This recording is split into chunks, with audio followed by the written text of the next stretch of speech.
alias Liar Podcast. Halo, saya Salsa. Saya adiknya. Di Liar Podcast ini kita akan membahas tentang film review and series, I should say, dan movie-movie yang interest us. So in this video, in the episode 1, we're going to talk about Zack Snyder Justice League. And what is the differences about Zack Snyder and the first one, Justice League, in 2018?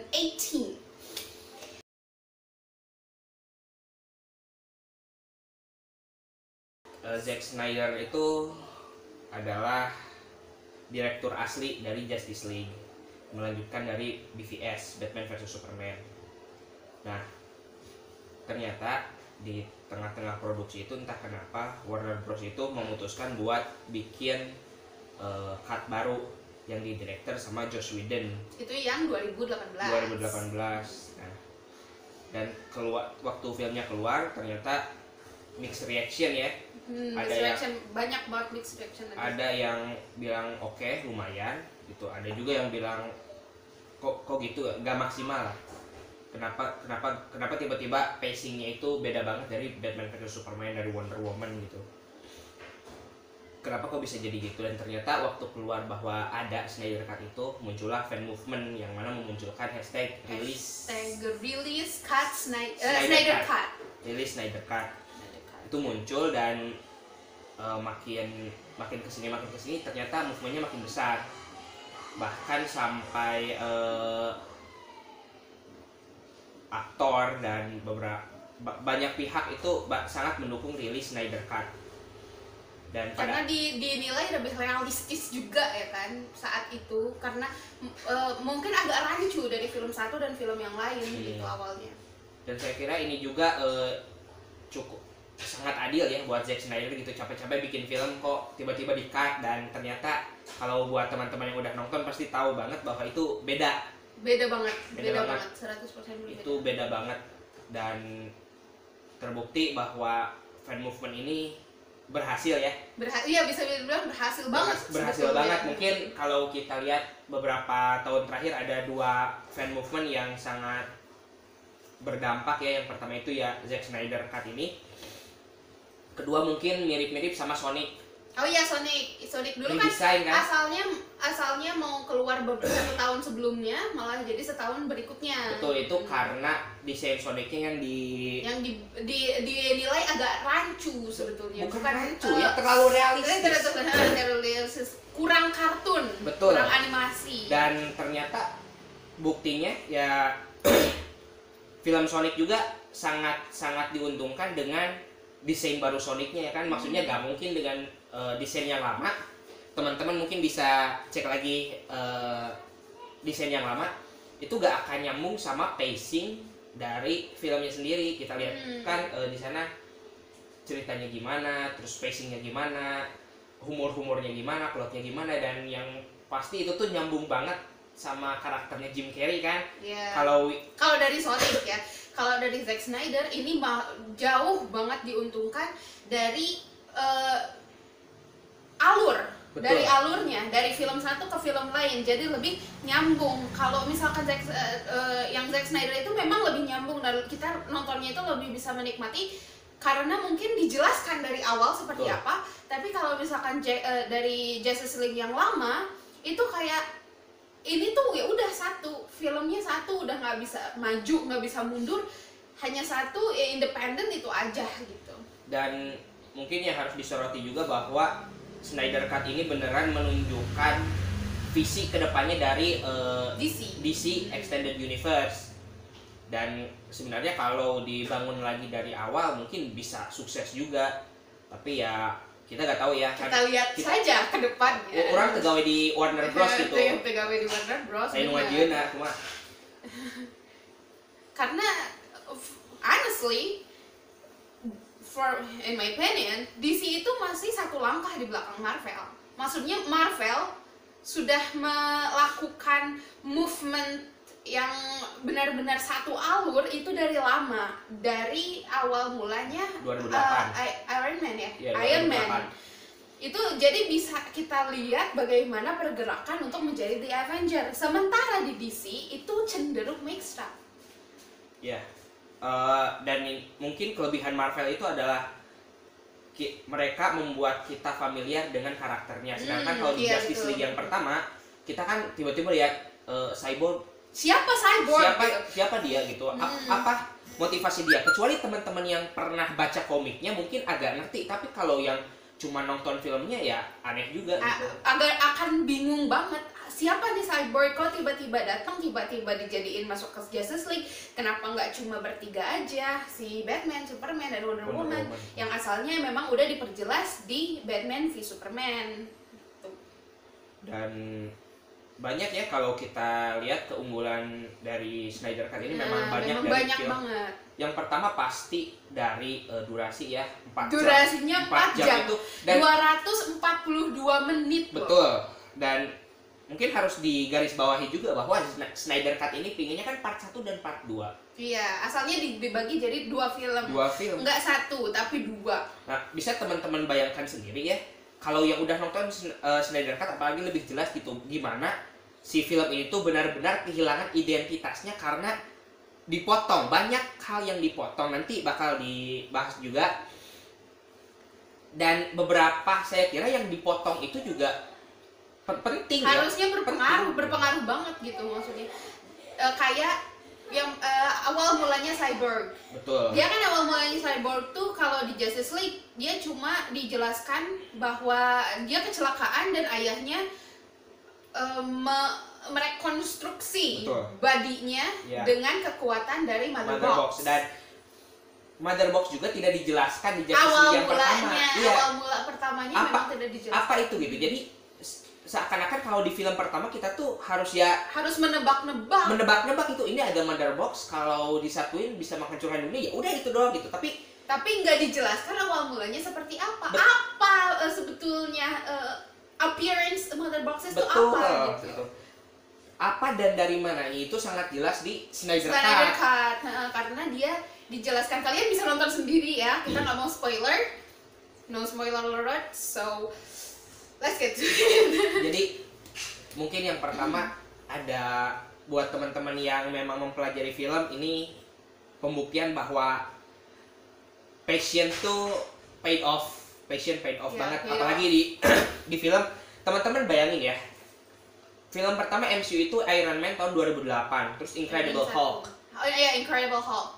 2009 ada Iron Man 2, terus ada Thor, Captain America. Itu ada berapa? 1, 2, 3, 4, 5 film sebelum The Avenger gitu. Jadi dikasih tahu dulu awalnya kayak apa, kenapa dia bisa jadi seperti itu. Sementara kalau di DC bisa kita langsung lihat significant, dia nggak kayak gitu. Nah, mungkin karena ya harus tetap diakui bahwa karakter di sini lebih terkenal daripada karakternya Marvel. Betul. Batman, Superman, Wonder Woman itu jauh sudah diproduksi jauh sebelum Marvel. Dan 1980-an ya yang pertama. Ya, banyak film-film yang dari 3 karakter ini tahun 80-an itu ya ada. Sudah muncul.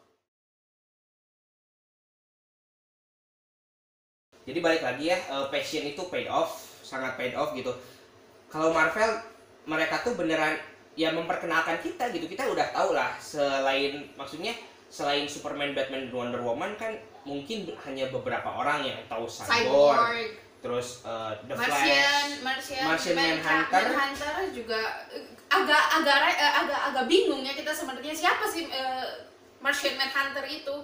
Kalau misalkan nggak benar-benar mengikuti dari awal komiknya DC seperti apa, atau mungkin setidaknya nonton kartunnya ya. Kartun ya biasanya DC itu lebih banyak di kartun guys. Betul. Dan mungkin ini agak keluar dulu dari jalur ya, bahwa DC ini selalu lebih bagus daripada Marvel. Bahkan beberapa produser kartun tuh ya yang mereka punya nilai original tuh, misalnya gini, Batman The Animated Series, one of the best animated series ever ya. Itu kan propertinya DC. Iya betul. DC itu selalu unggul di bidang animasi gitu. Betul. Marvel pun nggak bisa ngejar. Iya. Marvel susah mengejar gitu. Dan kalau kita membawa familiaritas dari animasi itu dengan misalkan pola pikir kita, oh banyak orang yang nonton terus langsung difilmkan terus langsung orang tahu, itu kan salah besar. Tetap harus diperkenalkan betul, dari awal. Betul. Karena kenapa? Karena berbeda ya. Apa yang ditunjukkan di kartun dan ditunjukkan di komik itu ketika kita adaptasi ke layar lebar itu bisa sangat berbeda. Iya, benar. Dan banyak contohnya lah, banyak contohnya. Misalkan mungkin dari MCU, mungkin kalau di MCU ini terkendala lisensi dengan Fox ya waktu itu, dimana kan kalau karena banyak juga dari tokoh-tokoh ini yang tidak ada di Marvel. Betul, seperti Spider-Man di Sony. X-Men juga kan, X-Men juga sebenarnya nggak 100% di Marvel, guys, gitu. Filmnya itu punyanya Fox.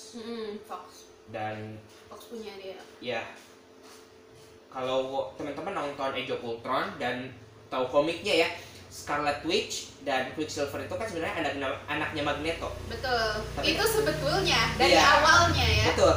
Tapi kan asalnya, tapi di film, balik lagi di film, kita diperkenalkan berbeda. Akhirnya apa? Akhirnya kita berpikir bahwa oh ya animasi, ini gitu.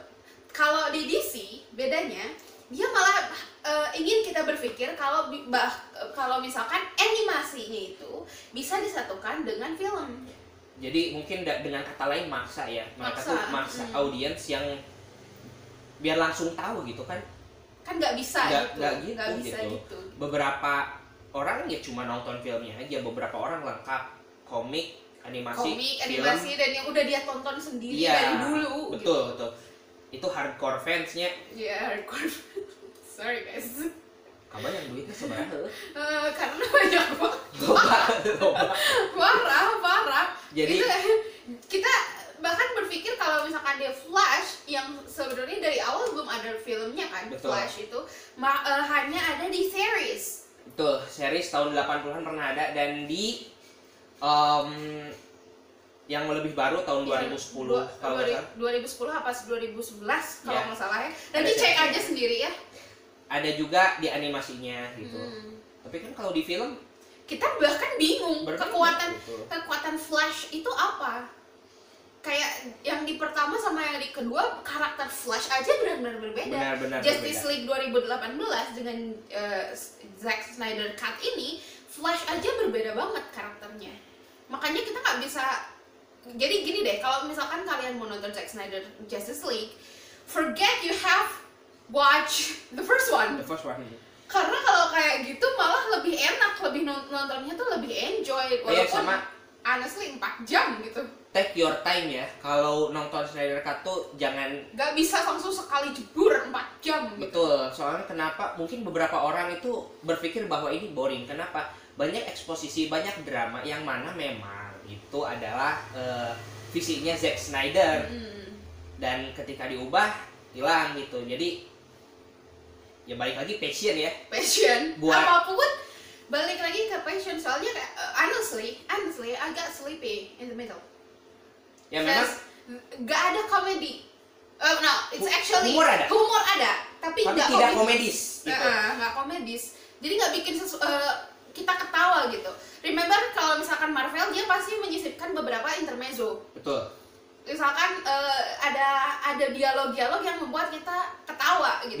Mungkin yang paling signifikan, yang paling menunjukkan bahwa Marvel tuh bahkan di film mereka paling serius pun bakal nyisipin komedi adalah di Endgame. Iya betul. Ant-Man bilang American Ass. Ya American Ass kan jadi sesuatu yang bikin menyegarkan walaupun emang itu hardcore. Betul. Marvel punya penyegaran seperti itu, sedangkan penyegaran di Snyder Cut itu adalah dengan memperlambat pacingnya. Iya betul. Jadi kita setelah ada yang gede, tiba-tiba pacingnya lambat, kita bisa ngambil nafas dulu lah. Sebetulnya bikin ngambil nafas, tapi jatuhnya kalau untuk orang awam yang mungkin nggak begitu familiar dan nggak begitu suka film-film yang slow burner kayak gitu, jatuhnya bored. boring ya, jatuhnya malah boring dan terlalu banyak drama. Untuk orang-orang mungkin terlalu banyak bilang terlalu banyak gitu.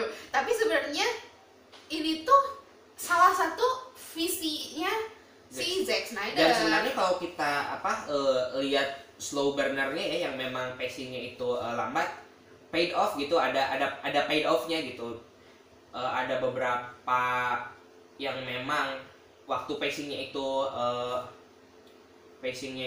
lambat, dia ya ada pay off-nya lah. Misalkan kayak Cyborg gitu kan, cerita awal mula Cyborg itu kan sebenarnya lambat, tapi di selanjutnya dijelaskan gitu, ada paid off-nya lah. Jadi dia tuh lebih ada karakternya. Iya betul. Di Zack Snyder juga itu karakter-karakter yang belum pernah dimunculkan, dia dikasih credit. Ya, dia lebih dalam lah. Dia dibahas lebih dalam dari awal mulanya seperti apa. Cyborg di pertama dia bahkan tidak diperkenalkan secara rinci. Dia hanya disebutkan bahwa dia kecelakaan dan ayahnya rekonstruksi. Sementara di Zack Snyder, nanti kalian bisa cek sendiri, itu benar-benar dari awal dia gimana dibangkitkan oleh The Mother Box, itu bisa benar-benar kita lebih ngerti. Ya, kita lebih ngerti jauh lebih ngerti motivasi dia, karakter dia, kita tuh lebih ngerti, kita tuh jadi lebih kenal gitu. Gak cuman kan ya udah A, enggak, ini tuh A jadi B jadi C jadi D gitu. Jadi ada payoff, bukan ada payoff ya, tapi karena kita lebih mengenal karakter itu, kita tuh jadi lebih ngerti ceritanya gitu kan. Aksi mereka tuh kita ngerti lah, kenapa mereka melakukan ini kita ngerti gitu loh. Steppenwolf juga sebetulnya sama. Betul, Steppenwolf itu mungkin di pertama dia disebutkan bahwa dia adalah penghancur dunia. Betul, dia yang nyerang, ya dia nyerang aja gitu. Dia nggak ada awal mulanya kenapa dia nyerang ke bumi. Betul, gitu. Dan yang mana karakter Steppenwolf di Snyder Cut ini juga memunculkan lebih strong ya. Betul, lebih strong. Dan yang lebih penting memperkenalkan Darkseid. Side itu siapa? Karena di awal di Justice League pertama dia hanya disebutkan tanpa kita tahu siapa dia. Betul. Dan ditunjukkan ya yang mana Darkseid ini in all of his glory. Itu walaupun cuma sebentar, tapi kita jadi jadi wow gitu. Wow, kelihatan bakalan kayak gini ke depannya gitu. Apalagi jadi kita bisa mulai stimulasi otak kita buat nanti akan kayak seperti ini. Karena kalau kayak gitu, pemunculan film yang lain tuh akan sangat diharapkan. Betul, gitu. Betul. Dan apalagi mungkin buat teman-teman yang hardcore ya, yang baca komiknya, tahu animasinya. Karena animasinya banyak banget. Betul. Bener, banyak banget. Karakter Darkseid ini selalu berhasil digambarkan oleh DC Animated. Betul. Dan walaupun sebentar, menurut saya cukup berhasil gitu. Iya. Ada beberapa scene yang mana dia tuh beneran kelihatan bahwa wow gitu, Darkseid ya. Ada pamornya. Ada pamornya gitu. Darkseid-nya tuh keluar gitu. Sementara dia yang ke-set tuh sama sekali nggak dimunculkan. Teman-teman bisa merasakan lah, setiap Darkseid ada di layar itu he own the movie gitu. Seakan dia tuh jadi penguasa beneran tuh kelihatan gitu. Dia tuh jadi fokus utama kita gitu. Darkseid ini walaupun cuma sebentar dia cuma muncul sekali doang ya. Enggak sekali sih, ada beberapa kali. Iya, banyak beberapa kali, tapi walaupun sebentar gitu wow banget lah. Jadi kelihatan gitu. Gimana ya? Jadi kerasa aja gitu. Lebih jadi buat ke film kedepannya itu malah kita lebih kayak udah mengharapkan sesuatu yang wow lagi. Teman-teman bisa bandingkan lah. Mungkin kalau bandingin Darkseid cuma satu penantangnya itu cuma satu, Thanos ya. Pengenalan Thanos di Avenger itu itu udah jauh dari awal. Kalau kita hilangkan post credit, pertama kali muncul di Guardian of the Galaxy. Betul. Di Guardian of the Galaxy. Dia gak ngapa-ngapain. Dia cuma duduk ya kalau cuma duduk, cuma ngomong. Tapi dia tuh not on the scene gitu. Dia tuh seakan cuma muncul, appear, tapi bukan di part of the dia movie, tapi postnya. Walaupun dia muncul di film itu, dia tidak memiliki adegan di mana dia ada. Kalau teman-teman lihat ya, di Guardian of the Galaxy coba pakai feeling teman-teman lah, dimana waktu Thanos muncul justru yang memiliki adegan itu adalah Ronan. Iya, si Ronan Ronan itu Ronan yang jauh lebih mendominasinya malah Ronan. bukan si Thanos sendiri. Karena ya di adegan itu yang jadi fokusnya adalah Ronan. Sedangkan waktu Darkseid ada, dia jadi fokus fokusnya utama adalah dalam dia film. gitu. Dan itu salah satu kelebihan dari Zack Snyder Cut for us ya. Ya. Dan sangat sayang lah kalau Darkseid ini one of the best villain in comic book history. Benar. Itu benar.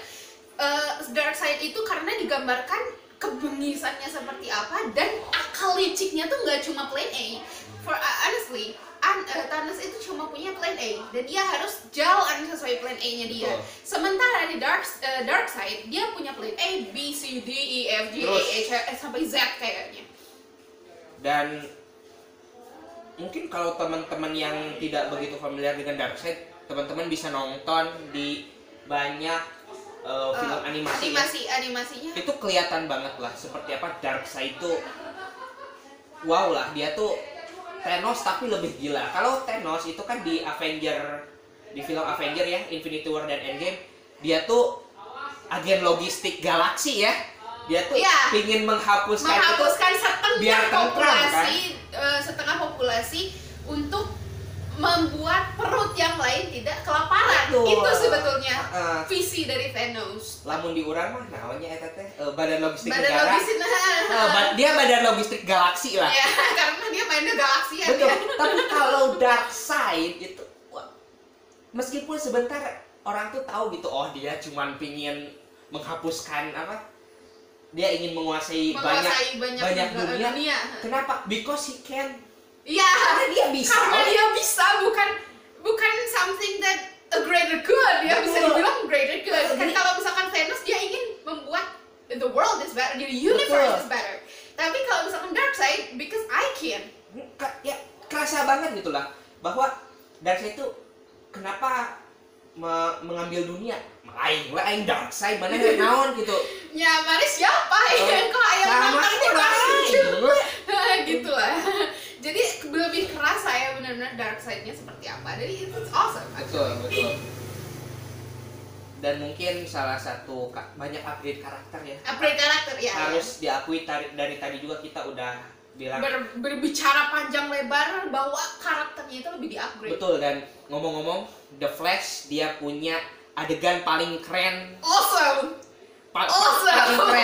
Paling keren di film DC manapun dia ada. Honestly, DC have the awesome Flash ever in Zack Snyder Cut. Honestly, I love Flash after I watch the movie. Betul. Karena balik lagi ya passion. Balik lagi ke passion gitu. Dan banyak lah pokoknya tema utama Snyder Cut itu adalah karakter upgrade. Dan ini historical. Betul. Jadi setiap sebenarnya ceritanya sama ya, sama Justice League 2018 sama. Jujur sama. Tapi lubang yang ditinggalkan di Justice League 2018 itu diisi dengan lebih baik. Dengan sangat baik. Dengan jauh lebih baik. Sangat baik gitu. Dan sangat recommended for you. Kesan-pesan yang bisa kita berikan buat kalian yang ingin nonton Zack Snyder, lupakanlah film Justice League yang 2018. Karena apa ya? Jadi lebih ngerti aja. Jadi kalau misalkan Justice League yang lama nggak ada, this is a good one. Satu setup extended universe yang sangat baik. Sangat baik. For all DC movie actually. Betul. Ini setup yang luar biasa lah. Kalau mungkin teman-teman yang ikut professional wrestling, Smackdown ya, kalau kita familiarnya itu. Indonesian ngomongnya Smackdown guys. First match. Iya, John Cena lawan Randy Orton pertama yang terus mereka punya 800 entah berapa kali itu mulai dari tapi itu. yang di awal mulanya first startingnya itu betul gitu. Ya, honestly, kalau misalkan ini yang Zack Snyder Cut yang muncul di 2018, we will expect more for DC. Betul. Right? Dan kita juga udah punya gambaran Aquaman ke betul. film Aquaman seperti apa, dan Flash. Betul. Flash is awesome character in this movie actually. Oke, pembahasan terakhir ya. Mau dibawa kemana sih gitu? Karena kan begini, Snyder Cut ini betul-betul mengubah DC ya. Dan jalurnya itu jalur DC. diubah gitu. Jadi mau dibawa kemana? Udah ini gitu. Karena ya banyak karakter yang banyak setup film lain yang di Snyder Cut ini bisa dilakukan. Lebih dimunculkan. Betul. For example Aquaman, betul. Tapi karena Aquaman udah, ya terus mau kemana? Flash kah? Flash udah masih jadi proyek, jadi kayaknya mungkin The Flash ya. Yang The Flash. paling mendekati kayaknya The Flash kayaknya. Enggak, bukan The Batman, Robert Pattinson. Oh iya, itu kan memang udah ada tanggal rilisnya. Betul. Dan pokoknya buat teman-teman yang suka Disney lagi suka DC, guys. karena saya suka Disney ya. Kita berdua suka Disney. Ya, hatam kita. Hatam dari awal 1980-an, 40-an. Cinderella. Oke, whatever. Oke, mungkin yang teman-teman fans DC yang selalu nunggu kapan sih film DC bagus lagi gitu. Ini adalah waktu yang tepat buat excited. Jadi ya excited lah kalian para DC Nation ya. Saya satu-satunya. Saya salah satunya maksudnya. Saya salah satunya DC Nation ya. Karena kita ngikutin dari awal. Dari awal. Animasinya pun honestly kita nonton. Kalau dia baca komik, kalau aku lebih ke nonton animasinya karena itu lebih exciting ya. Karena aku menunggu John Constantine. John Constantine ya, karena Justice League Dark ini pernah jadi proyek DC. Dan kita gak tahu ya apakah ini bakal berlanjut apa enggak. Ngomong-ngomong, katanya sutradaranya itu Guillermo del Toro. Wow. Guillermo del Toro mungkin teman-teman tahu dari film Hellboy dan Shape of Water. Hellboy. Yang paling terkenal Hellboy ya. Dia yang Shape of Water sebenarnya lebih baru. Oh iya. Ya. Dan lebih dia nominasi banyak film Shape of betul. Water. Dan ya balik lagi ya, mungkin pesan kita sekarang adalah untuk para fans DC, silahkan excited karena wow ya, karena ini bakal wow banget. Beberapa tahun ke depan itu bakal wow karena kita tahu Marvel did not stop. They can't Obviously. Stop. Ya. Karena mereka sekarang punya Disney Plus, ada The Eternal yang akan keluar, ada Black Widow. Dan siapa Jared Leto? Morbius. Kita tahu Marvel gak akan berhenti karena who's gonna stop them? Dan DC sekarang mereka punya setup yang sangat pas. Dan itu juga bisa menjadi nilai tambah untuk DC untuk film ke depannya. Dan harapan kita sebagai orang Indonesia mungkin ya, Bumi Langit ya. Gundala dan kawan-kawannya. Siapa yang Sri Asih, siapa namanya? Sri Asih. I will wait for that. Seriously. Dan semoga Bumi Langit Indonesia juga sukses ya. Jadi kita juga bisa nunjukin bahwa kita boga bro. Betul. Kita juga punya superhero yang bisa count on. Dan bisa dimunculkan lah. Dimunculkan. Karena Bumi Langit itu dari udah lama ya itunya. Setupnya udah lama. Dan baru satu film yang keluar yaitu Gundala. Dan tentu ini agak tertunda karena COVID. Semuanya tertunda karena COVID. Ya, semuanya. Dan pokoknya kita count on it. Iya betul. Count on it. Seriously. Jadi pihak Bumi Langit kita cuma bisa ngomong good luck dan semangat terus. Semangat untuk perfilman Indonesia. Jangan kasih kendor guys. Iya, jangan kasih kendor karena Corona will not stop us. Kayaknya udah segitu aja episode 1 Lipod kita. If you guys wanna know about anything, you can write it down below. Kita akan baca dan kita akan buat podcast selanjutnya. So I'll see you in the next podcast. Bye bye.